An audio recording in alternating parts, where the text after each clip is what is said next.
Hello बच्चा party, क्या हाल चाल। जैसे कि हमने अपनी लास्ट वीडियोस में बात करी क्लास 10 के साइंस से रिलेटेड टॉपिक्स के बारे में। तो हमने अलग अलग टॉपिक्स के बारे में बात करी, जैसे इलेक्ट्रिसिटी, जैसे आपका रिप्रोडक्शन, या जो भी आपके बाकी टॉपिक्स हैं। जैसे केमिस्ट्री के अंदर बात करें तो metals, non metals, carbon and it's compounds, chemical reaction, equation, सारे टॉपिक्स के बारे में बात करी। आज हम एक बहुत ही ज्यादा इंपॉर्टेंट टॉपिक के बारे में बात करने वाले हैं, that is heredity and evolution. अब हेरिडिटी एंड इवोल्यूशन, जैसे कि मैं कह रहा हूं कि बहुत ज्यादा इंपॉर्टेंट टॉपिक है। तो इतना ज्यादा इंपॉर्टेंट टॉपिक क्यों है, उसका कारण बहुत ही सिंपल सा है। आप इस टॉपिक को सिर्फ 10th में नहीं पढ़ने वाले, आप इस टॉपिक को 12th के अंदर भी पढ़ने वाले हो। एंड इस टॉपिक से आप अगर इन फ्यूचर डॉक्टर बनना चाहते हैं तो आपका जो नीट का एग्जामिनेशन है वहां पर इस टॉपिक से काफी सारे क्वेश्चन पूछे जाते हैं। So this is a very much important topic. I hope कि आपको ये टॉपिक बहुत अच्छे से समझ में आए एंड आप एक बहुत अच्छी फाउंडेशन बिल्ड करें इस टॉपिक के अराउंड, ताकि आपको ना सिर्फ 10th में, इवन 12th के अंदर भी हेल्प कर रहा हो और आपके नीट एग्जामिनेशन में भी आपको हेल्प करे। हर साल जो नीट का एग्जाम जिन बच्चों ने देना है उनके लिए स्पेसिफिकली 4 से 5 क्वेश्चन इस चैप्टर से देखने को मिलते हैं जो आपका क्लास 12th में है। एंड उस चैप्टर की फाउंडेशन आपकी यहाँ पर बिल्ड हो रही होगी। तो इस चैप्टर को हम बेसिकली दो अलग अलग लेक्चर्स के अंदर डिवाइड कर रहे हैं। एक लेक्चर के अंदर हम सेपरेटली जानेंगे एक्वायर्ड कैरेक्टर कौन से होते हैं, आपके इनहेरिटेड कैरेक्टर कौन से होते हैं, इसके अलावा ह्यूमन इवोल्यूशन के बारे में, एंड अर्थ के ऊपर the origin of life on earth, इसके बारे में बात करेंगे कि अर्थ के ऊपर लाइफ कैसे आई। तो ये सेकंड पार्ट में हम लोग बात करेंगे। आज हम बात करेंगे इवोल्यूशन के बारे में, हेरिडिटरी के बारे में, मेंडल्स ने जो भी आपने एक्सपेरिमेंट किए उन एक्सपेरिमेंट्स के बारे में, एंड जो मोनोहाइब्रिड डाईहाइब्रिड क्रॉप्स हैं एंड हमें उनके क्या क्या चीजें सीखने को मिली, क्या क्या नई बातों का हमें पता चला और किस तरीके से आगे जेनेटिक्स के अंदर हम इन चीजों को अप्लाई करते हैं। तो पहला क्वेश्चन तो ये है कि भैया हमें हेरिडिटी या फिर इवोल्यूशन के बारे में पढ़ना क्यों है, हम क्यों पढ़ रहे हैं, इसका कोई सेंस भी है या नहीं। तो बहुत प्यारी सी इमेज यहाँ पे बनी हुई है कि हमारी हमारी इवोल्यूशन इस इमेज के अंदर आपको दिख रही है कि कैसे हम इवॉल्व होते हैं।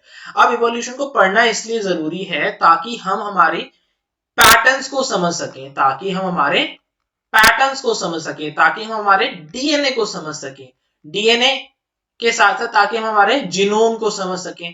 तो इससे क्या होगा, जब हमें डीएनए का प्रॉपर स्ट्रक्चर समझ में आएगा, हमारा डेवलपमेंट किस तरीके से हो रहा है वो समझ में आएगा, तो हम आने वाले टाइम में हमारे आने वाली जनरेशन को प्रिडिक्ट कर सकते हैं, जनरेशन को प्रिडिक्ट कर सकते हैं, उनके डीएनए के अंदर क्या क्या चेंजेस आ सकते हैं ये प्रिडिक्ट कर सकते हैं, किस तरीके से इम्यूनिटी रहेगी, क्या चीजें रहेंगी। एंड उसके लिए जो भी एक रिक्वायर्ड स्टेप्स हैं, जैसे एक ब्रांच ऑफ साइंस है दैट इज बायो टेक्नोलॉजी। अब बायोटेक्नोलॉजी क्या काम करता है, bio means biology and technology means आपकी जो भी इम्प्लीकेशन ऑफ टेक्नोलॉजी का पार्ट रहता है वो हम यहाँ पे बायोटेक्नोलॉजी के अंदर पढ़ते हैं। इस ब्रांच के अंदर हम मेनली डील कर रहे होते हैं जीनोम मॉडिफिकेशन के साथ। जैसे आपकी जो क्रॉप्स हैं, कई बार क्या होता है कि क्रॉप्स के अंदर उतनी ज्यादा कैपेसिटी नहीं होती है जो भी पेस्ट वगैरह है उनसे लड़ने की। तो वहां पे क्या होता है कि आपकी क्रॉप खराब हो जाती है तो किसानों को काफी ज्यादा लॉस होता है। इसके अलावा कुछ ऐसी क्रॉप्स होती हैं जिनकी हमें यील्ड ज्यादा नहीं मिलती है। तो हम क्या करें, अगर हमें मान लो अगर हमें मटर खानी है, अब मटर की किसी किसान की प्रोडक्शन ही नहीं हो रही है, उसको मार्केट में रेट ही नहीं मिल रहा है, तो कोई फायदा है, वो उगाएगा नहीं उगाएगा। तो उसके लिए हम क्या करते हैं, जो मटर है उसके डीएनए के अंदर, बेसिकली उसके जेनेटिक मटीरियल के अंदर हम लोग चेंज कर देते हैं। अब जैसे जेनेटिक मटेरियल के अंदर चेंज होगा, फॉर एग्जांपल समझा रहा हूं, ठीक है, जैसे उसकी जेनेटिक मटेरियल में चेंज होगा वो पेस्ट से लड़ पाएगा।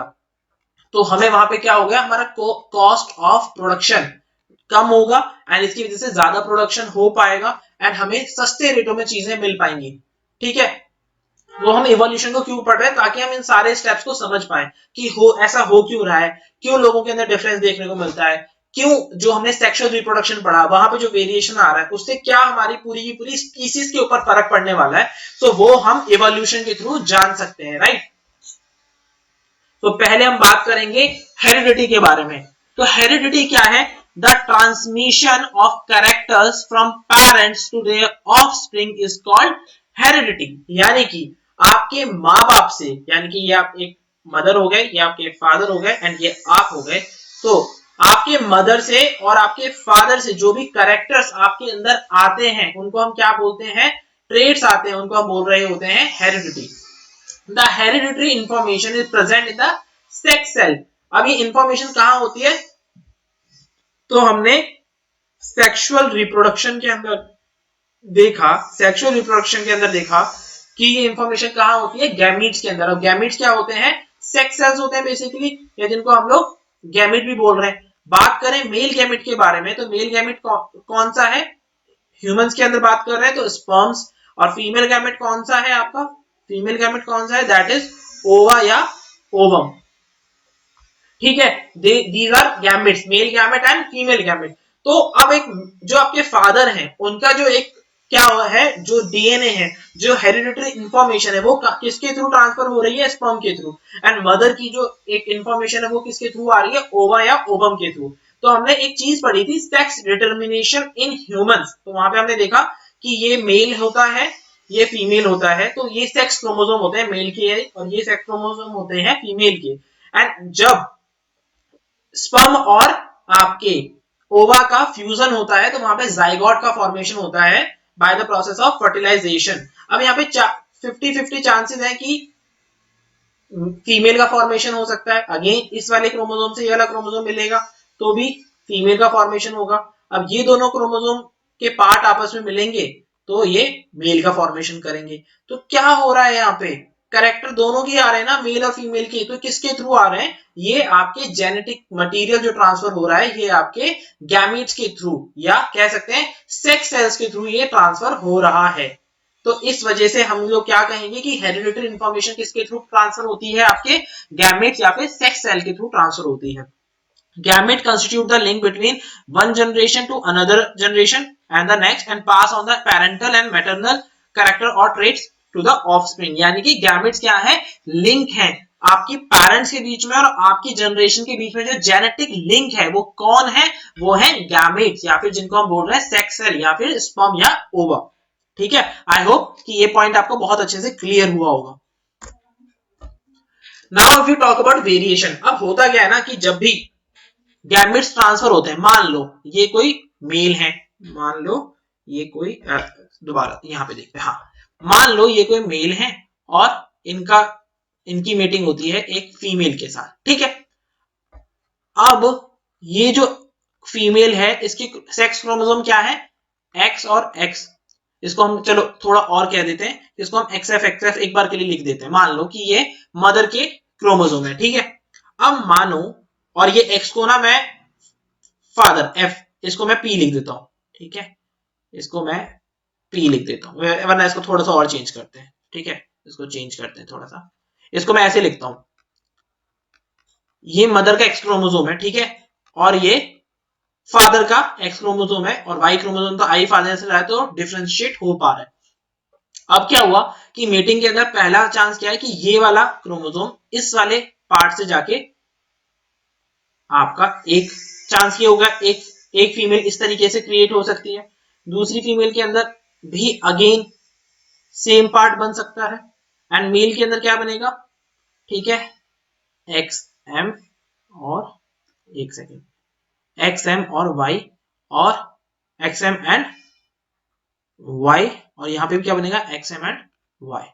चलो इसको छोड़ देते हैं। ठीक है, अब क्या हुआ, आप देख रहे हो यहां पे कि ये जो फीमेल है, इस फीमेल का जो एक जेनेटिक मटेरियल है, जो वेरिएशन देख रहे हो आप, चेंज आया है, वो यहां से चेंज हुआ है कुछ, वैसे ऐसे लिखते नहीं है बट आपको समझाने के लिए कुछ चेंज दिख रहा है आपको। ये मदर के थे दोनों एक्स, यहाँ पे जैसे ही फादर का एक्स आएगा तो कुछ कैरेक्टर यहाँ पे फादर के भी आएंगे, भाई सिंपल सी बात है, कुछ कैरेक्टर फादर के भी आएंगे। तो इससे क्या हो रहा है, थोड़ा सा चेंज आया। अब इस थोड़े से चेंज को और थोड़ा आगे लेके चलते हैं। मान लो इस फीमेल की कल को आगे मैरिज होती है with some X P and Y, क्योंकि वो एक अलग इंडिविजुअल है, उसका जेनेटिक कॉन्स्टिट्यूएंट अलग होगा। अब यहां पे एक फीमेल का फॉर्मेशन होगा, that is XP and x F. अब यहां पे फिर से कुछ चेंज आया, तो यानी कि जेनेटिक मटेरियल चेंज हो रहा है हर जनरेशन के अंदर। इसकी वजह से क्या हो रहा है, चेंज आएगा। अब ये चेंज आप अपने ऊपर भी अप्लाई करके देख सकते हो। अपने ऊपर अप्लाई करके कैसे देखेंगे, अपने ऊपर अप्लाई करके कुछ इस तरीके से देखेंगे कि मान लो आपके जो ग्रैंडफादर थे एंड ग्रैंडमदर थे, आपके दादा दादी, ठीक है, इन दोनों के जो कैरेक्टर्स हैं वो आपके फादर में आए, जो पेरेंटल साइड के थे, और जो मैटरनल आपके ग्रैंडफादर ग्रैंड मदर थे उनके कैरेक्टर आपकी मदर में आए। ठीक है, क्या आपके फादर अपने आपके दादाजी से एग्जैक्टली सेम दिखते हैं? नहीं। क्या आपकी मदर एग्जैक्टली अपनी नानी जैसी दिखती है? नहीं, चेंज हुआ है। अब जब फादर एंड मदर जो है आपके, उनसे आए आप, तो मान लो आपका नाम है अंकुश, तो क्या अंकुश एग्जैक्टली अपने फादर जैसा दिखता है? नहीं, there will be certain changes. क्या अंकुश अपनी मदर जैसा दिखता है? बिल्कुल नहीं, there will be certain changes. तो बाय सेक्सुअल रिप्रोडक्शन क्या हो रहा है? वेरिएशन आ रहा है। ठीक है, अब हम इस वेरिएशन को पढ़ेंगे और इसी वेरिएशन को आगे अंडरस्टैंड करने की कोशिश करेंगे। आई होप ये पॉइंट आपको बहुत डिटेल में क्लियर हुआ होगा। ठीक है, तो वेरिएशन क्या है? The difference in the characters among the individual of a species called variation. अभी तो हम एक फैमिली की बात कर रहे हैं कि एक फैमिली में ही चेंजेस आ रहे हैं, बट अगर मैं दो अलग अलग फैमिलीज के इंडिविजुअल की बात करूं, मान लो एक आप हो, आपका नाम है अंकुश, और एक आपके पड़ोस में एक और इंसान रहता है जिसका नाम है पवन, तो अब पवन के कैरेक्टर अंकुश के कैरेक्टर से बिल्कुल डिफरेंट होंगे, क्योंकि भाई पवन के पेरेंट्स अलग हैं, पवन के आगे ग्रैंड पेरेंट्स भी तो अलग हैं। सेम विद अंकुश, अंकुश के पेरेंट्स अलग हैं, उनके ग्रैंड पेरेंट्स भी अलग हैं, तो इस वजह से क्या होगा कि कैरेक्टर्स के अंदर चेंजेस आएगा। तो जब एक स्पीसीज के इंडिविजुअल के कैरेक्टर के अंदर चेंज आता है उसको हम क्या बोलते हैं? Variation. In most of the people the earlobe is hanging and it is called free earlobe. ठीक है, तो ये फ्री ईयरलोब है। ठीक है, this is a example of free earlobe, जहां पे ईयरलोब टच नहीं है, हल्का सा बाहर की तरफ है, स्किन सिर्फ यहां तक टच है, इसके बाद ये बाहर की तरफ एयर में है। लेकिन कुछ लोगों के अंदर क्या होता है? ईयरलोब अटैच होते हैं, बिल्कुल स्किन के साथ अटैच होंगे, इस तरीके से बिल्कुल अटैच होंगे, जैसा कि यहाँ है, इसको क्या बोलेंगे? अटैच्ड ईयरलोब्स। तो ये दो वेरिएशन देखने को मिलते हैं। और क्या वेरिएशन हो सकते हैं? हेयर कलर, किसी के हेयर्स का कलर क्या हो सकता है? ब्लैक हो सकता है, एंड किसी के हेयर्स का कलर क्या हो सकता है? ब्राउन हो सकता है। किसी के आईज का कलर ब्लू हो सकता है, ब्लू आईज तेरी कर दिए मैनू हिप्नोटाइज, ऐसा हनी सिंह का गाना आया था, तो वहां पे यही बताना चाह रहे थे कि वेरिएशन होता है। वहीं कुछ और लोगों के आईज का कलर क्या हो सकता है? ब्लैक हो सकता है, ब्राउन हो सकता है, एंड कुछ केसेस के अंदर ग्रीन हो सकता है। तो ये एक चीज देखने को मिलता है। ब्लू आईज, किसी को जानते हैं जिनकी नीली आंखें हो? ऐश्वर्या राय बच्चन। ठीक है, तो आप ब्लू आईज देख रहे हो, बहुत रेयर है, पूरी सोसाइटी के अंदर बहुत रेयरली मिलती है, यानी कि बहुत ज्यादा डोमिनेंट कैरेक्टर नहीं है, पर ये क्या लेके आ रहा है? वेरिएशन तो ये भी दिखाता है। तो आईज का कलर हो सकता है, आपके बालों का रंग हो सकता है, आपकी आईज का कलर हो सकता है, आपकी स्किन टोन हो सकता है, किसी में मेलानिन का पिगमेंट ज्यादा बन रहा है, कोई जीन एक्टिवेट हो गई है जो मेलानिन का ज्यादा सिक्रीशन कर रही है, तो वहां पे डार्क कलर देखने को मिलेगा।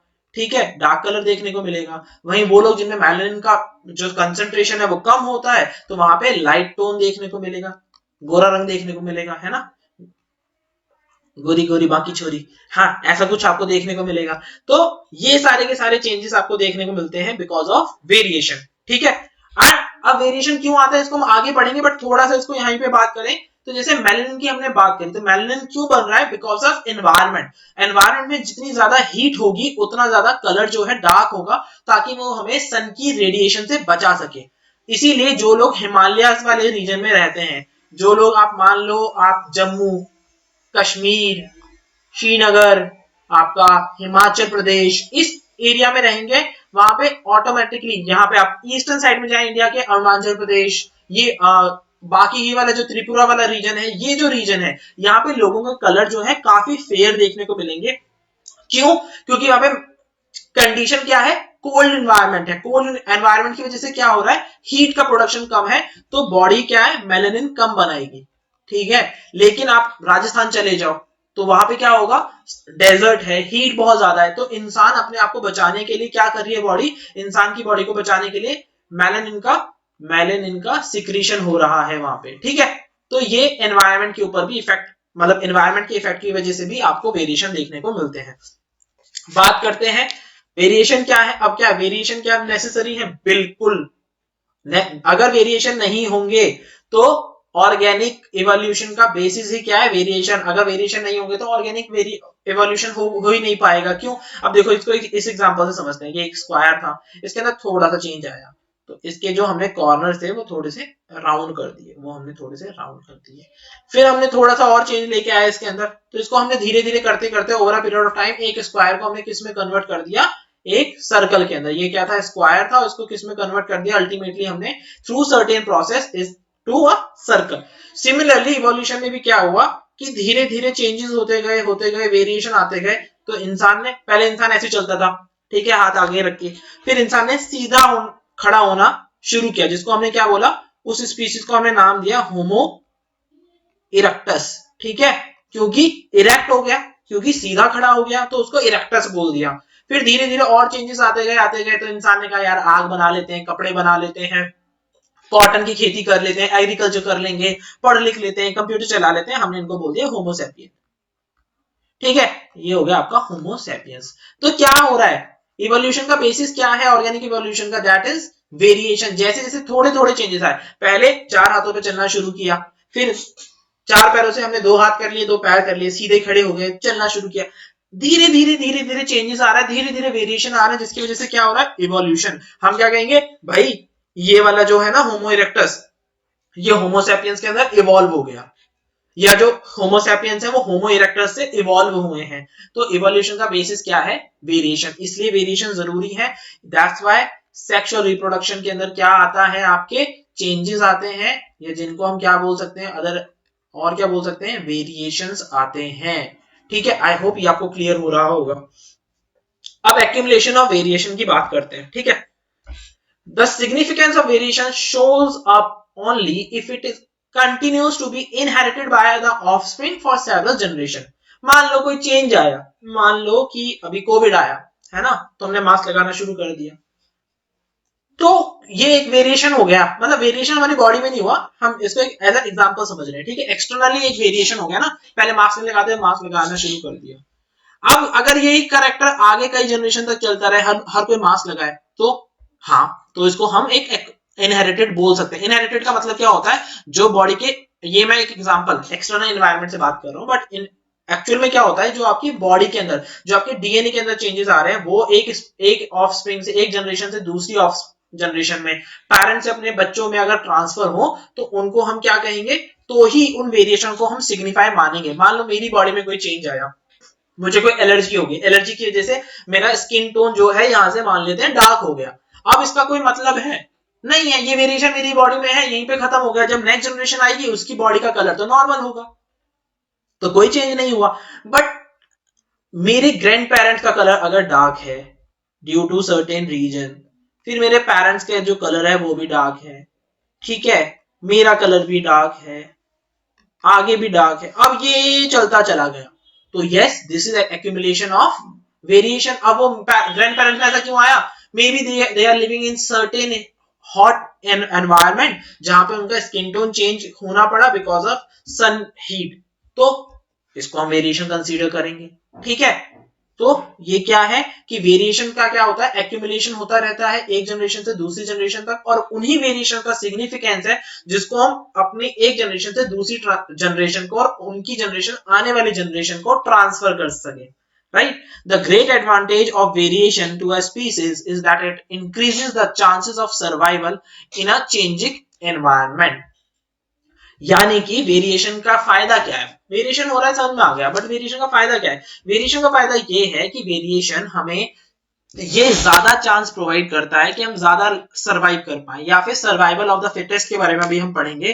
दैट इज कि अगर वेरिएशन आ रहा है, फॉर एग्जांपल मान लो कि यहाँ पे एक पेड़ है जिनकी एवरेज हाइट जो है 10 मीटर की है, अब आपका एक छोटे वाले, जो पहले एक छोटे से जिराफ आए, ठीक है, ये आपके जिराफ आए, तो इन्होंने पेड़ के नीचे नीचे की फूल पत्तियां खाना शुरू किया, कुछ सालों तक, मान लो 100-150 साल तक इन्होंने नीचे की घास पत्तियां खत्म कर दी। अब क्या हुआ, ये घास तो है नहीं, अब इनको पेड़ को खाना है, तो इनकी हाइट एटलीस्ट, इनका मुंह यहाँ तक पहुंचना चाहिए, बट मुंह नहीं पहुंचेगा तो क्या होगा, खाना नहीं मिलेगा तो मरेंगे, तो ये एलिमिनेट हो जाएंगे।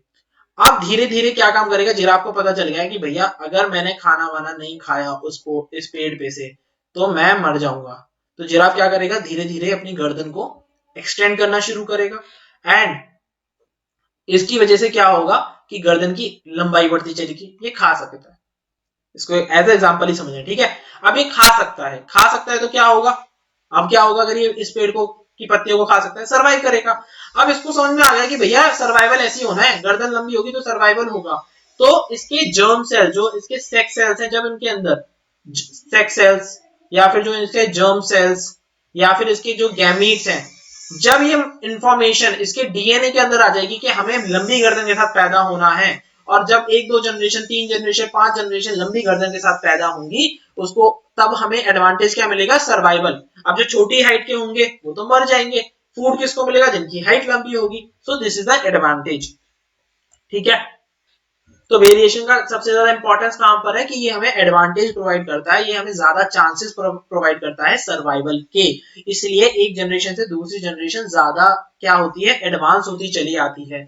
अभी देखो इसको हम ऐसे भी समझ सकते हैं कि जब वेरिएशन आए, जो दादा दादी का टाइम था हमारे, तो वहां पे क्या होता था कि एवरेज हाइट थी 6.5 फीट, 6 फीट मान लेते हैं, 6 फीट की हाइट थी।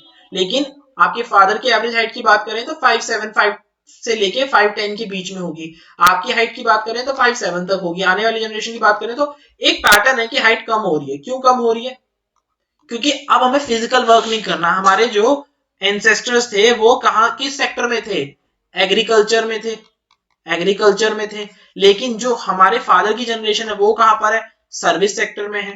तो एग्रीकल्चर में क्या था, ज्यादा मेहनत करनी पड़ती थी, तो बॉडी में ज्यादा एनर्जी चाहिए, ज्यादा मेहनत करनी है तो जान ज्यादा चाहिए बॉडी में भैया, बिना जान के काम नहीं बनेगा। लेकिन सर्विस सेक्टर में क्या होगा, दिन भर चेयर पे बैठना है, लैपटॉप पे बैठ के काम करना है। कोई बैंकिंग में है तो दिन भर बैठ के लैपटॉप पे सॉफ्टवेयर रन करना है, कोई कोडिंग कर रहा है, कोई ऐप डेवलप कर रहा है, कोई वेबसाइट डेवलप कर रहा है, खेत में थोड़ा जाना है हल चलाने। तो यहाँ पे क्या हो गया कि बॉडी को पता है कि अब एनर्जी की रिक्वायरमेंट कहाँ है, ब्रेन पे, तो ब्रेन की कैपेसिटी को बढ़ा दो और हाइट को कम कर दो। आने वाले टाइम में पता चला, ओ हो भैया जी तो शुरू से ही क्या कर रहे हैं, भैया जी तो शुरू से ही लैपटॉप से पढ़ रहे हैं, टैबलेट से पढ़ रहे हैं, भैया जी तो का तो कोई फिजिकल एक्टिविटी नहीं है, भैया जी भी 10th में आए और भैया जी ने आज तक कोई स्पोर्ट्स खेल के नहीं देखा। तो अब क्या करेंगे भैया जी, नेचर कहेगा एक काम करो भैया जी की हाइट और कम कर दो। वो एक ऐड आती है ना 5 स्टार की, बापूजी की पैंट एक बिलान और छोटी कर दो, पिताजी की पैंट एक बिलान छोटी कर दो। तो नेचर क्या काम करेगा, हाइट कम करता जाएगा और ब्रेन कैपेसिटी को बढ़ा देगा। क्योंकि हमारे ग्रैंड पेरेंट्स की जनरेशन में शायद से ब्रेन कैपेसिटी का यूज उतना ज्यादा नहीं किया गया, क्योंकि उतना ज्यादा क्या नहीं थे, हमारे पास स्कोप नहीं था, हमारे पास ऑप्शन नहीं थे जिनको हम देख सकें। पेरेंट्स के टाइम पे कुछ ऑप्शन आए, पेरेंट्स के टाइम पे यहाँ पे एक ही ऑप्शन था, सर्वाइवल। तो क्या था, खाना इकट्ठा कर लेते हैं, घर बना लेते हैं, कपड़े पहन लेते हैं, ये इनकी बेसिक नेसेसिटी अगर पूरी हो रही है, गुड। पेरेंट्स के टाइम पे क्या हुआ, हमारी लाइफ में लग्जरी आनी शुरू हुई कि हाँ यार खाना कमाना तो चलता रहेगा, कार ले लेते हैं, है ना, बाइक ले लेते हैं, बच्चों को फोन दिलवा देते हैं। हमारे टाइम में क्या है, हमारे पास और ज्यादा ऑप्शन है। इनके टाइम पे क्या था, जॉब के ऑप्शन लिमिटेड थे, डॉक्टर बन जाओ, इंजीनियर बन जाओ, लॉयर बन जाओ, बात खत्म हो गई। आज की डेट में क्या है, आप कुछ भी कर सकते हो, आप कोडिंग कर सकते हो, आप ग्राफिक डिजाइनिंग कर सकते हो, आप यहाँ इंडिया में बैठ के यूएसए के क्लाइंट्स के लिए काम कर सकते हो। तो क्या है, हमारे पास ऑप्शन ज्यादा हो गए। तो उसकी वजह से क्या है, हमें बेनिफिट होगा या नहीं होगा, क्योंकि हमारा जब एनवायरमेंट बदल रहा है, जब हमारे अंदर जो चेंजेस आ रहे हैं, उससे क्या हमें सर्वाइव करने में ज्यादा बेटर हेल्प मिल रही है। तो that's why this is the reason कि हम वेरिएशंस की जब भी बात करते हैं तो वेरिएशन हमेशा अच्छे के लिए होते हैं, क्योंकि ये हमें सर्वाइव करने में हेल्प करते हैं। आई होप ये सारी कहानी वानी सुन के कुछ समझ में आया होगा। एक्यूमुलेशन ऑफ वेरिएशन, तो भैया ये जो वेरिएशन है हो कहाँ रहा है, पहली सवाल तो ये, आप वेरिएशन वेरिएशन कर रहे हो, कहाँ हो रहा है, तो ये हमारे सेक्स सेल्स और गैमेट सेल्स के अंदर होना चाहिए। अब वहां पे कैसे पहुंचेगा, क्रोमोसोम्स के थ्रू पहुंचेगा। अब ये क्रोमोसोम क्या बवाल है, chromosome is a thread like structure in the nucleus of a cell formed of DNA which carries the gene. क्या है, ये आपका एक प्यारा सा सेल होता है, इस सेल के यहाँ पे एक न्यूक्लियस होता है, उस न्यूक्लियस के बीच में थ्रेड लाइक स्ट्रक्चर प्रेजेंट होता है जिसको हम क्या बोल रहे हैं, क्रोमोसोम। क्रोमोसोम के अंदर क्या है, जीन्स, ठीक है, इस तरीके से। तो यहाँ पे कुछ जीन्स प्रेजेंट है, ठीक है। तो डीएनए क्या कैरी करता है, जीन्स कैरी करता है। अब ये जीन्स अलग अलग प्रकार की होती है, जैसे आपकी बॉडी के अंदर शुगर रेगुलेट करने की अलग जीन होगी, हार्ट के सिस्टम की एक अलग जीन होगी, आपकी बॉडी के अंदर फैट कैसे वर्क करेगा इसकी अलग जीन है, आई साइट के लिए अलग जीन है, कलर पिगमेंटेशन के लिए अलग जीन है। तो इन जीन्स के ऊपर डिपेंड करता है सब कुछ। एंड ये किसके अंदर, डीएनए के अंदर होती है, और डीएनए कहाँ पे होता है, क्रोमोसोम। तो इसीलिए सेक्स क्रोमोसोम एक पेयर होते हैं जो क्या होते हैं, ड्यूरिंग जब वहां पे फर्टिलाइजेशन हो रहा होता है तो इनका क्या होता है, ये सेग्रीगेट होते हैं, एक करेक्टर, वन पेयर से सिर्फ एक करेक्टर ही आगे ट्रांसफर होता है। A gene is a unit of DNA, gene क्या है, डीएनए की यूनिट है on chromosome which governs the synthesis of one protein that controls a specific characteristic और ट्रेट ऑफ एन ऑर्गेनिज्म। तो जीन क्या काम करता है, बेसिकली प्रोटीन बनाता है। और प्रोटीन क्या काम करेगा, वो प्रोटीन डिटरमाइन करेगा कि बॉडी के अंदर कौन सा कैरेक्टरिस्टिक ज्यादा होना चाहिए, कौन सा कम होना चाहिए, right. Genes are actually units of heredity which transfer characteristic from parent to their offspring during reproduction। तो reproduction के अंदर जो एक जनरेशन से दूसरी जनरेशन में कैरेक्टर जाते हैं, किसके थ्रू जाते हैं, जीन्स के थ्रू जाते हैं भैया, ठीक है, done. The genes which decide the appearance of an organism even in the presence of an alternative gene। अब जो जीन अपने आप को, मान लो कोई भी जीन जो है दो लेवल में प्रेजेंट है, एक मान लो कोई आर और आर करके जीन है, इसको ऐसे लिख लेते हैं आर और आर, ठीक है। तो जो ज्यादा अपने आप को दिखाएगी इसके कंपैरिजन, ये दोनों ही अपने आप को एक्सप्रेस करने के लायक है, बट ये अपने आप को एक्सप्रेस ज्यादा करेगी तो इसको क्या कहेंगे, डोमिनेंट जीन। और जो जीन अपने आप को एक्सप्रेस नहीं कर पाएगी, अगर दो जीन्स वहां पे प्रेजेंट है तो किसने एक्सप्रेस होना ये डिसाइड नहीं कर पा रही है, दूसरे को एक्सप्रेस होने दे रही है, खुद एक्सप्रेस नहीं हो रही है, तो उसको क्या बोलेंगे हम लोग, recessive gene. The dominant gene is represented by capital letter and the corresponding recessive gene is represented by small letter, ठीक है। अब इसको एक और एग्जांपल से समझ लेते हैं कि इसको कैसे रिप्रेजेंट करना होता है। अगर पी प्लांट की बात करते हैं तो पी प्लांट की हाइट के अंदर बात करते हैं, तो हाइट के अंदर तो उसके दो जीन्स हैं, capital T that is for tallness and small T that is for dwarfness. तो अगर हम कैपिटल टी लिखेंगे तो क्या बोल रहे हैं कि टॉल है वो प्लांट, और स्मॉल टी लिख रहे हैं तो क्या बोल रहे हैं कि वो प्लांट स्मॉल है। अब ये दोनों जीन्स अपने आप को दिखा सकती हैं, लेकिन इनमें से कोई एक जीन ही अपने आप को एक्सप्रेस करेगी नेक्स्ट जनरेशन में। अगर कैपिटल टी अपने आप को एक्सप्रेस करता है तो प्लांट क्या होगा, टॉल, क्योंकि ये क्या है, डोमिनेंट जीन है। दूसरी जीन अपने आप को क्या है, एक्सप्रेस करती है, लेकिन अगर सामने कैरेक्टर क्या है, डोमिनेंट है, तो ये कौन सी जीन हो गई, रिसेसिव जीन हो गई, ठीक है। तो इससे बनने वाला प्लांट क्या होगा, ड्वार्फ होगा। जीनोटाइप के बारे में बात करते हैं। तो genotype shows the genetic constitution of an organism, कि भैया अंदर जीन कौन कौन सी भरी पड़ी है तुम्हारे इस सिस्टम के अंदर, तुमने काका लगा रखा है, ठीक है। घर में सब्जी बनी तो सब्जी बन गई, ये एक अलग कहानी है, सब्जी में कौन कौन सी रॉ मटेरियल पड़े हैं, आलू है, मान लो मिक्स वेज बनाई, मम्मी सब्जी कौन सी बनी है, मिक्स वेज बनी है, मिक्स वेज में क्या क्या पड़ा है, मम्मी देखो इसमें आलू है, इसमें हमने टमाटर डाला है, टोमेटो, इसके अंदर हमने और क्या डाल सकते हैं, हमने इसमें गोभी डाली है, ठीक है, गोभी डाल दी, ठीक है। और क्या डाला है हमने, और मम्मी हमने ना इसमें शिमला मिर्च डाल दी, और हमने इसमें गाजर डाल दी, और हमने ये डाल दिया, मिक्स वेज बना दिया। अब समझो ये मिक्स वेज क्या है, ये मिक्स वेज हो आपकी बॉडी, ठीक है, किसी भी इंडिविजुअल की बॉडी, यानी कि जिसको हम देख पा रहे हैं, ये हमें दिख रहा है, इसका कॉन्स्टिट्यूएंट क्या है जेनेटिक लेवल पे, इसके अंदर पड़ा हुआ क्या है, सब्जी में गोभी पड़ी है, टमाटर पड़ा है, आलू पड़ा है, क्या पड़ा है इसके अंदर, तो वो जो कॉन्स्टिट्यूएंट है, यानी कि अंदर मटेरियल क्या है, पैकेजिंग बार के सीओ, अंदर मटेरियल क्या है, तो वो उसको हम क्या कहते हैं, जेनेटिक मटेरियल। तो जीनोटाइप क्या शो करता है, genetic constituent of a organism, of an organism, ठीक है। Genotype is the description of genes present in an organism, एक जीन के एक ऑर्गेनिज्म के अंदर, ऑर्गेनिज्म के अंदर कौन कौन सी जीन्स प्रेजेंट हैं, जीन्स प्रेजेंट, ऐसे आईसाइट वाली जीन्स प्रेजेंट सर, अरे ग्लूकोज मेंटेनेंस वाली जीन प्रेजेंट सर, कौन कौन सी जीन्स प्रेजेंट है, ठीक है। जीनोटाइप हमेशा पेयर्स के अंदर आता है, ऑलवेज इन पेयर्स, तो इसको हम हमेशा पेयर्स के अंदर ही डिनोट करते हैं। जैसे अगर हाइट के बारे में बात करनी है तो कैपिटल टी, स्मॉल टी, और स्मॉल टी जहां पे क्या है, टी क्या है, डोमिनेंट जीन है, स्मॉल टी क्या है, रिसेसिव जीन है, लेकिन एक ही जीन के दो पार्ट हैं, दो फॉर्म्स हैं, ठीक है।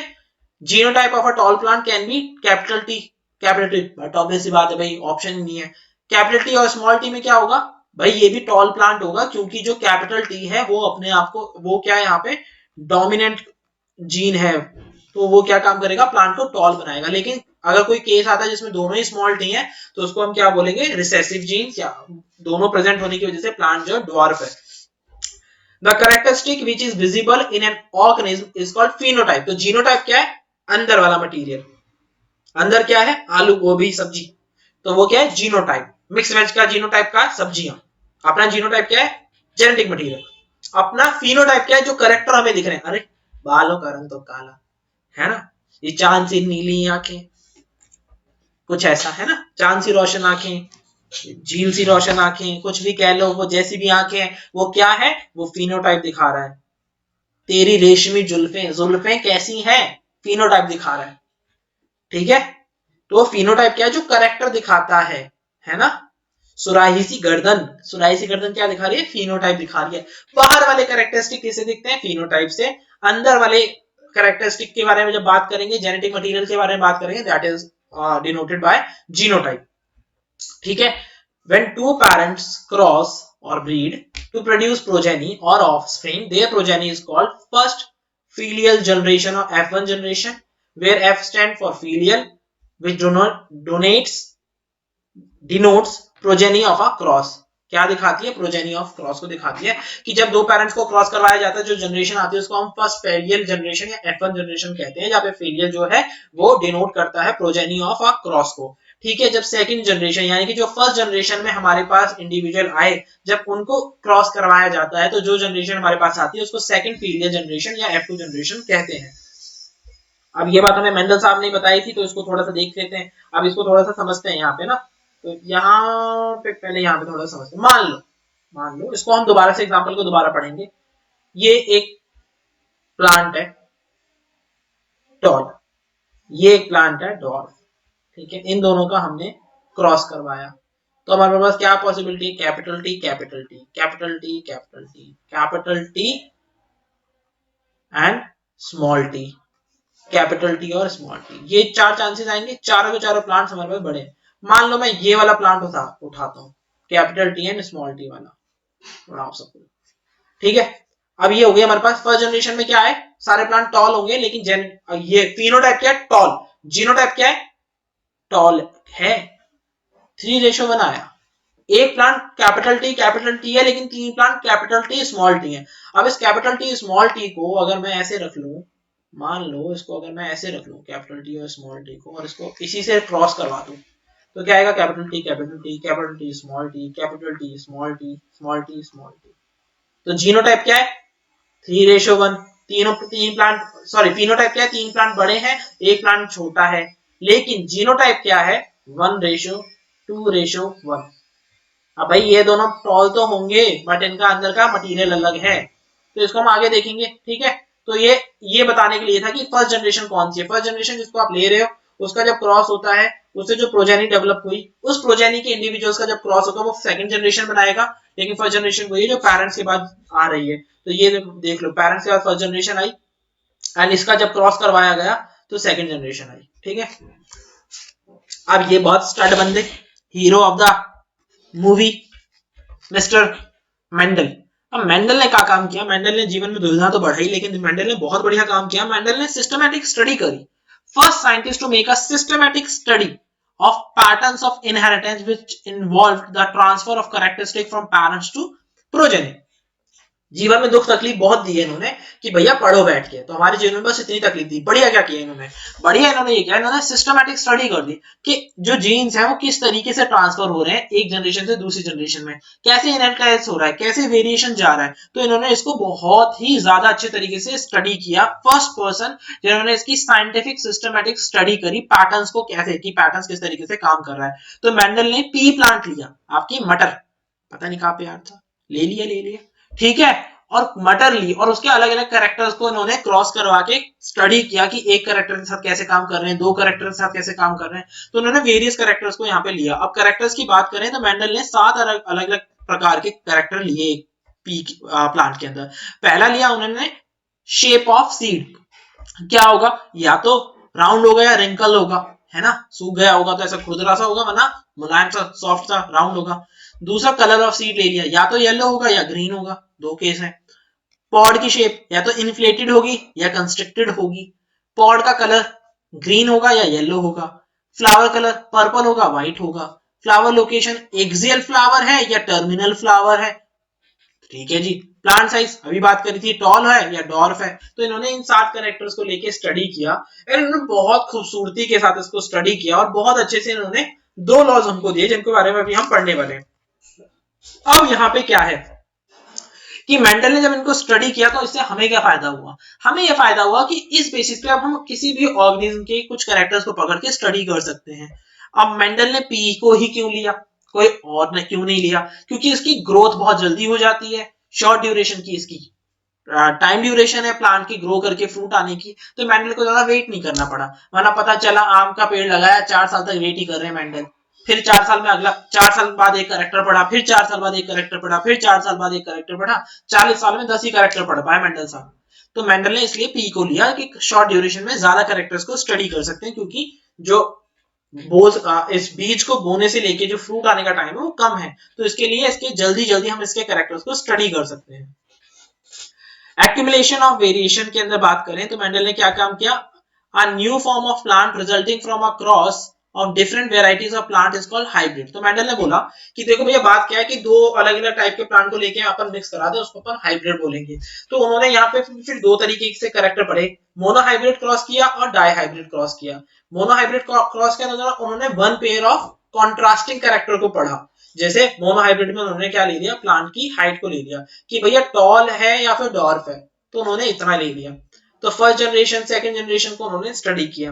डाई हाइब्रिड में उन्होंने कॉन्ट्रास्टिंग 2 कैरेक्टर ले लिए कि भैया मेरा जो सीड है वो राउंड है और येलो है या फिर रिंकल्ड है और ग्रीन है, तो उन्होंने 2 कैरेक्टर ले लिए। ठीक है, इस तरीके से 2 कॉन्ट्रास्टिंग कैरेक्टर्स को उन्होंने स्टडी किया। अब ये बात करते हैं मोनो हाइब्रिड क्रॉस के बारे में, कैसे स्टडी किया। तो उन्होंने टॉल प्लांट को लिया और उसको एक डॉर्फ प्लांट को लिया, दोनों को आपस में क्रॉस करवाया। ठीक है, हाइब्रिड बनेगा इससे, क्योंकि क्रॉस करने से क्या बनता है, हाइब्रिड। ठीक है, जब इसको हाइब्रिड कराया तो इनके पास कैपिटल टी और स्मॉल टी आया। ठीक है, तो प्लांट क्या कैरेक्टर क्या शो करेगा, फिनोटाइप क्या होगा भाई, टॉल होगा। लेकिन जीनोटाइप टॉल का है, जो पैरेंट टॉल था नहीं, चेंज है। क्या डॉर्फ का है, नहीं, दोनों का मिश्रण है, दोनों का कॉम्बिनेशन है, मिक्सचर है, एक कैपिटल टी है एक स्मॉल टी है। ठीक है, अब इन्होंने इसकी सेल्फिंग कराई, सेल्फिंग मतलब कैपिटल टी स्मॉल टी को क्रॉस करवाया कैपिटल टी स्मॉल टी से। ठीक है, अब इन्होंने जब ये कराया तो इनके ये 4 गैमेट बने।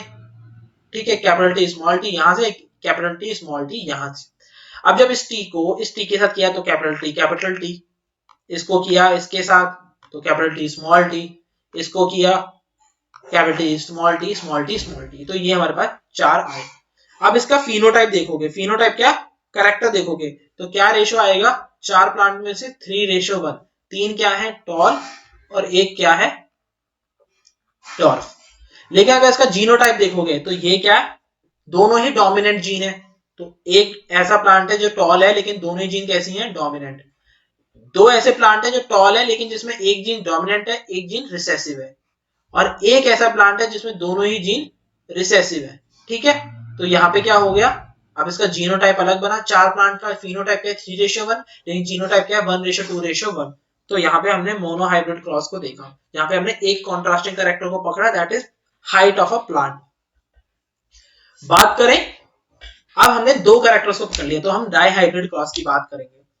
तो क्या करेंगे डाई हाइब्रिड क्रॉस में, तो हमने 2 कैरेक्टर को पकड़ेंगे। पहला क्या है, सीड जो है हमारा कैसा है, राउंड है, रिंकल्ड है, येलो है, राउंड है, ग्रीन है, रिंकल्ड है, ग्रीन है। तो 2 चांसेस होंगे, या तो राउंड होगा येलो होगा, या राउंड होगा ग्रीन होगा, या रिंकल्ड होगा येलो होगा, या फिर रिंकल्ड होगा ग्रीन होगा। तो ये कैरेक्टर्स बनेंगे जब हम 2 कॉन्ट्रास्टिंग कैरेक्टर की बात करें। एक शेप ऑफ द सीड की उसकी शेप कैसी है और कलर कैसा है, जब हम इसको क्रॉस करवाएंगे, मान लो राउंड एंड येलो ने राउंड एंड येलो के साथ जब क्रॉस किया तो क्या बना, आपका सीड राउंड एंड येलो बनेगा। ठीक है, सारी जीन्स डोमिनेंट आएंगी, तो इसको पनेट स्क्वायर के साथ हम रिप्रेजेंट करते हैं। तो एक तरफ हम एक सारे कैरेक्टर लिख लेते हैं, एक तरफ हम बाकी जीन्स के कैरेक्टर लिख लेते हैं, इस तरीके से हम इसको रिप्रेजेंट कर लेते हैं। ठीक है, कुछ इस प्रकार से हम इसको रिप्रेजेंट करते हैं। ये सारे कैरेक्टर हम यहाँ लिखते हैं, इनको क्रॉस करके ऐसे ऐसे हम देखते रहते हैं कि इसमें किस प्रकार से क्रॉसिंग हो रही है। तो अब ये जो क्रॉसिंग है इससे हमें पता चलता है कि कैसे सीड्स आ रहे हैं। अब हम बात करें कि राउंड एंड येलो सीड्स हमारे पास कितने आए हैं, तो 1 2 3 4 टोटल 16 है, 5 6 7 8 9, 9 हमारे पास राउंड एंड येलो है। राउंड एंड ग्रीन कितने, 1 2 3। रिंकल एंड येलो कितने, 1 2 3, और रिंकल एंड ग्रीन कितना, एक ही है भैया। तो ये हमारे पास इसके फिनोटाइप का एक रेशियो आ गया कि किस तरीके से हमें जो करेक्टर दिखने वाले हैं वो कैसे दिखेंगे, 9 3 3 1 के रेशियो में दिखेंगे, यानी कि 16 जो हमारे पास कॉम्बिनेशन आया वो इस तरीके से फिनोटाइप दिखेगा। अब जीनोटाइप डेफिनेटली यहाँ पे बहुत अलग है। ये जीनोटाइप अब हमें कहीं और मिलेगा, capital R R, capital R R, capital R R यहाँ मिल जाएगा, लेकिन एक वाई कैपिटल हो तो दूसरा देखो ये मिल गया, एक वाई कैपिटल, तो ये और ये सेम होंगे, ये और ये सेम होंगे जीनोटाइप के अंदर, तो इसका जीनोटाइप के रेशियो उस हिसाब से हम लोग बनाएंगे। ठीक है, तो ये होगा आपका डाइहाइब्रिड क्रॉस, जहां पे हमने दो अलग अलग कैरेक्टर्स के बारे में, दो कॉन्ट्रास्टिंग कैरेक्टर्स के बारे में बात करी। अब बात करते हैं rule for the inheritance of trait. तो सबसे पहला हमारे मेंडल साहब आए, मेंडल साहब ने बात करी कि मेंडल साहब कहते हैं कि किसी भी कैरेक्टर की जब हम बात करते हैं, the characteristic of an organism are determined by internal factor which occur in pair, यानी कि जीन्स क्या होंगी, हमेशा पेयर में आएंगी। One only one pair of such factor can be present in a single gamete, यानी कि जीन्स जो है दो अलग अलग रूप में होती है, एक डोमिनेंट होती है, एक रिसेसिव होती है, लेकिन जब आगे जाएगी सेग्रीगेट हो जाएंगी, गैमेट के अंदर एक ही जाएगा। जैसे कि हमने सेक्स डिटर्मिनेशन की बात करी, वहां पे क्या कर रहे हैं हम, गैमेट्स इसी तरीके से तो फॉर्म हो रहे हैं, गैमेट इसी प्रकार से तो फॉर्म हो रहे हैं कुछ। अब इन्होंने भी सेम बात कर दी कि भैया जब गैमेट्स आगे जाएगा ना, दोनों कैरेक्टर एक साथ नहीं जाएंगे, दोनों अलग अलग होंगे और एक ही आगे जाएगा। फॉर एग्जाम्पल टॉल प्लांट की बात करी अगर हमने, और हमने डॉर्फ प्लांट की बात करी, तो हम इसके क्या करेंगे, इसके जीन्स गैमेट्स कैसे बनाएंगे।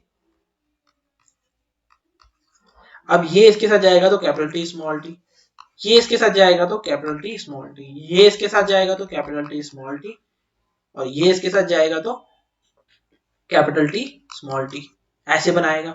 दूसरा तरीका ये यही बनाएगा, कैपिटल टी स्मॉल टी, सारे सारे कैपिटल टी और स्मॉल टी बनेंगे। ठीक है, यानी कि फर्स्ट जनरेशन में हमारे पास क्या आ गया, कैपिटल टी स्मॉल टी, इसको क्रॉस कराएंगे कैपिटल टी स्मॉल टी के साथ, यानी कि प्लांट क्या है, अभी भी टॉल है, लेकिन अंदर मटेरियल क्या है, मिक्स वेज का, कैपिटल टी स्मॉल टी। जब इसको क्रॉस कराएंगे capital T capital T, capital T small T, capital T small T, small T small T. ठीक है, ये टॉल है, ये भी टॉल है, ये भी टॉल है, और ये क्या है आपका स्मॉल रह गया। तो अब ये क्या हो गया, फिनोटाइप क्या हो गया, 3:1, ये टॉल है और ये डॉर्फ है, लेकिन इसका जीनोटाइप क्या हो गया, 1:2:1। कैपिटल टी एक है, कैपिटल टी स्मॉल टी एक है, दो है, और स्मॉल टी ये है। सो इस तरीके से पैरेंटल क्रॉस हम बनाते हैं। पैरेंटल क्रॉस के जब कैरेक्टर्स हैं वो सेग्रीगेट होते हैं, जो F1 जनरेशन मिलेगी अगेन उसको जब हम सेल्फ क्रॉसिंग कराएंगे, तो इस तरीके से हम मोनोहाइब्रिड को स्टडी करेंगे कि हमारे पास वहां पे 3 टॉल आएंगे, एक डॉर्फ प्लांट आएगा, दैट इज फिनोटाइप, एंड अगर हम जीनोटाइप की बात करते हैं तो 1:2:1 का हमारे पास रेशियो मिलेगा। बहुत सिंपल सी बात है कि जब गैमेट एक जनरेशन से दूसरी जनरेशन में जाएंगे तो वो क्या करेंगे, जो जीन्स के दो अगर वहां पे कैरेक्टरिस्टिक हैं, दो हमारे पास फॉर्म्स हैं जीन्स की, तो सिर्फ एक ही अपने आप को उस गैमेट के अंदर एक्सप्रेस करेगी। सिंपल सी चीज है। Dihybrid inheritance, two pairs of contrasting characters chosen by Mendel were shape and color of seed, round yellow seeds, wrinkled green seed। तो दो कैरेक्टर लिए गए, round shape and yellow colour of the seeds were dominant trait over the wrinkled. तो round जो आपका है, round and yellow colour is dominant over wrinkle and green. ठीक है, तो ये वाला जो है इसके ऊपर डोमिनेंट होगा। But when two characters are considered by crossing the organism, इसको हम डाइहाइब्रिड क्रॉस बोलते हैं। ठीक है, the ratio of character arising out of this cross at F2 generation is called dihybrid ratio.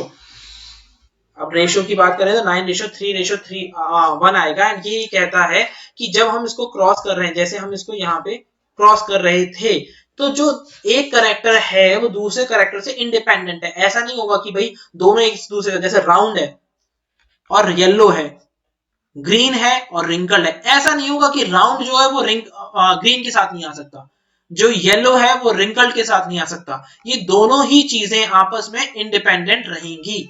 तो ये आपके सेकंड लॉ में उन्होंने कहा, that is dihybrid inheritance and the law of independent assortment. Independently एक दूसरे से क्रॉस करेंगे एंड वहां पे रेशियो बनाएंगे। तो यहाँ पे मेंडल ने अराउंड 556 सीड्स को लिया था, जिसके ऊपर मेंडल ने डायहाइब्रिड रेशियो को अप्लाई किया। तो जिसमें से 315 उन्होंने राउंड एंड येलो सीड लिए, 108 round green, 101 wrinkle and yellow and 32 wrinkle and green seeds को उन्होंने लिया, जिसका रेशियो लास्ट में क्या निकल के आया, 9:3:1। तो ये है डायहाइब्रिड रेशियो, एग्जाम में पूछा जा सकता है। तो this is a very much important ratio from the point of view of exam. तो ये क्या कहता है, the traits can segregate independently of different character during gamete formation. तो भैया ऐसा नहीं है कि दोनों हमेशा साथ में रहेंगे, राउंड है येलो है तो ऐसा भी हो सकता है वो राउंड और ग्रीन बन जाए, ऐसा भी हो सकता है वो रिंकल और ग्रीन बन जाए। तो वो आपस में जुड़े रहेंगे दोनों ट्रेड, ऐसा नहीं है, वो इंडिपेंडेंटली असॉर्ट होंगे, इंडिपेंडेंटली असाइन होंगे ड्यूरिंग गैमेट फॉर्मेशन।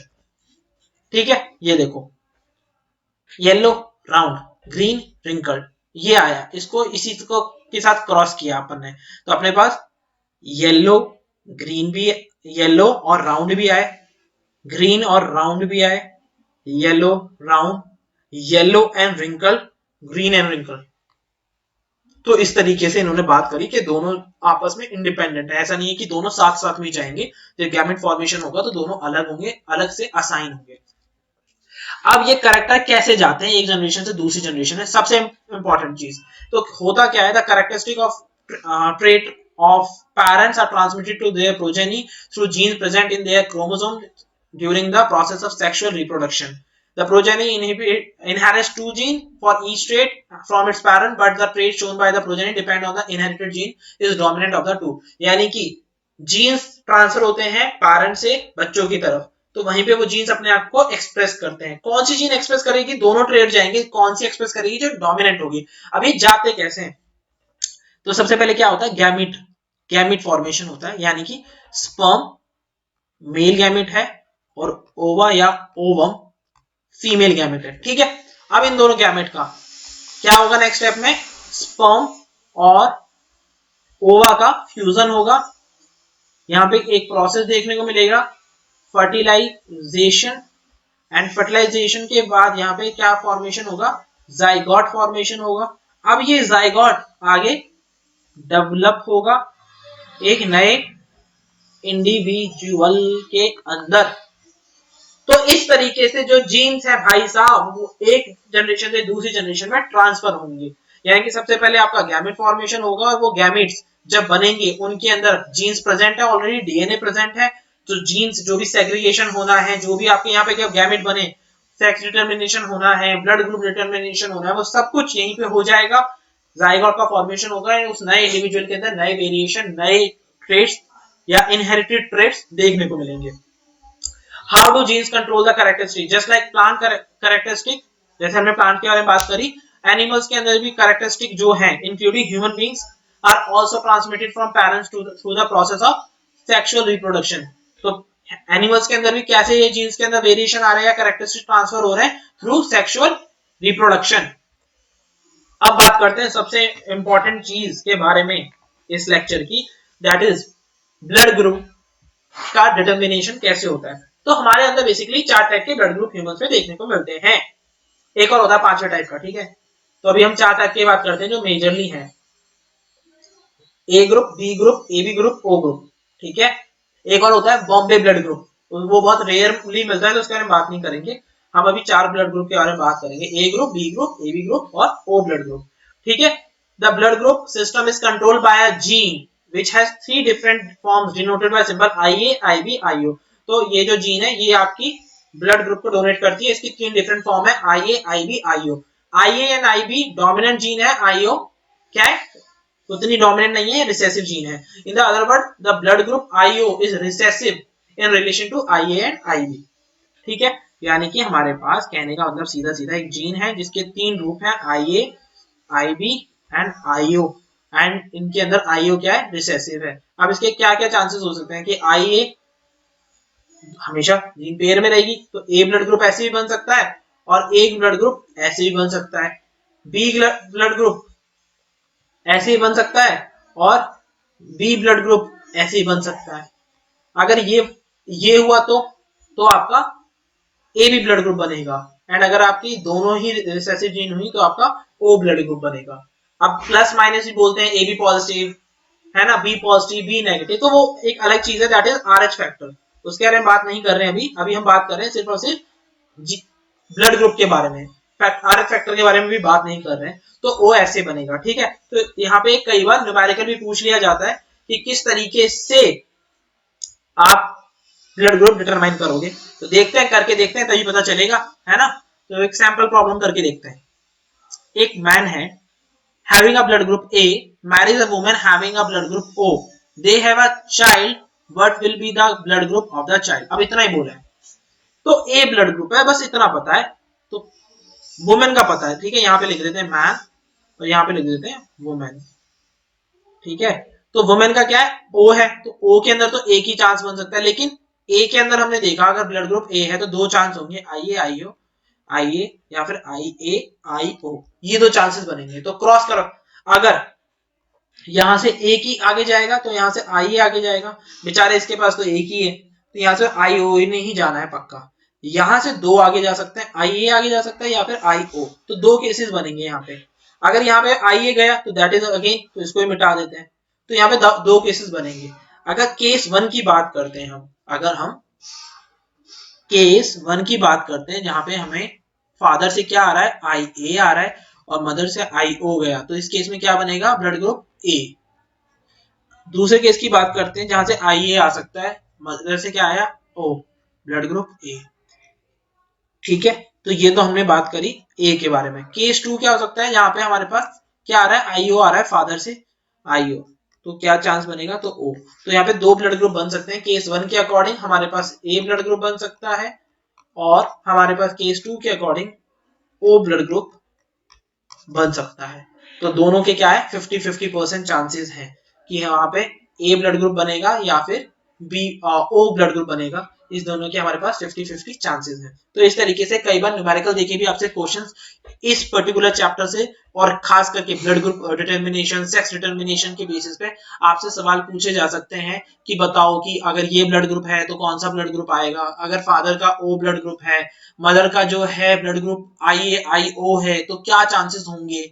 इस तरीके से आपसे क्वेश्चन पूछे जा सकते हैं, या फिर एक क्वेश्चन ये इस तरीके से पूछा जा सकता है कि फादर का ब्लड ग्रुप कुछ इस तरीके से है, मदर का ब्लड ग्रुप कुछ इस तरीके से, तो क्या चांसेस होंगे।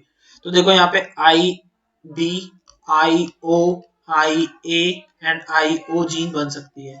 तो पहले हम आई बी के साथ इन दोनों को करके देखते हैं। तो यहाँ पे क्या बनेगा, आई ए आई बी, दूसरे में क्या बनेगा, आई बी आई ओ। तो यहाँ पे ए बी ब्लड ग्रुप बन सकता है इसकी वजह से, या बी ब्लड ग्रुप, इसको करके देखें तो आई ए आई ओ एंड आई ओ आई ओ। यहाँ पे क्या चांसेस है, यहाँ पे ए ब्लड ग्रुप भी बन सकता है, यहाँ पे ओ ब्लड ग्रुप भी बन सकता है। तो हमारे पास चारों ब्लड ग्रुप बनने के यहाँ पे चांसेस हो जाएंगे। तो इस तरीके से आपसे न्यूमेरिकल पूछे जा सकते हैं एग्जाम के अंदर। तो आप कुछ ज्यादा नहीं, 3-4 क्वेश्चन इसके हम लोग प्रैक्टिस करके देखेंगे तो और अच्छे से ये चीज क्लियर हो जाएगी। Now the last topic from this lecture, इसके बाद के जो टॉपिक है इवोल्यूशन है, acquired, inheritance, human evolution, the origin of life, इनको हम नेक्स्ट लेक्चर में कवर करेंगे। सेक्स डिटर्मिनेशन बहुत सिंपल सी चीज है, मेल के अंदर, ह्यूमन मेल के अंदर दो प्रकार की जीन्स प्रेजेंट है, that is X chromosome and Y chromosome, इस तरीके से प्रेजेंट है। यहाँ पे क्या है, X and X, sex chromosome है ना, इसके अंदर दो प्रकार हैं, एक्स और वाई। यहाँ पे क्या है, फीमेल में एक्स और एक्स।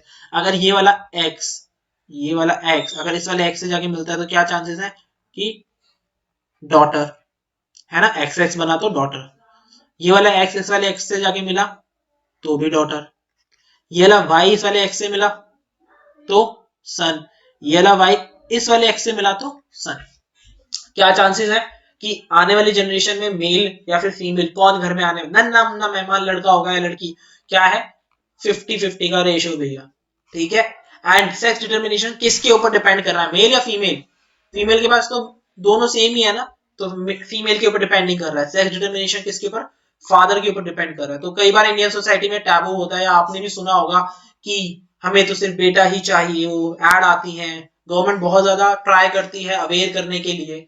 तो आज भी रूरल एरियाज में यूपी, बिहार, पंजाब, हरियाणा, यहाँ पे आज भी रूरल एरियाज में ये एक माइंडसेट है कि घर में बेटा ही पैदा होना चाहिए, जॉब करेगा, ये करेगा। बट बहुत ही बचकानी और बेकार बात है, क्योंकि फीमेल्स कभी भी मेल से कम नहीं है, वो हमेशा उनके बराबर है, उनकी पूरक है।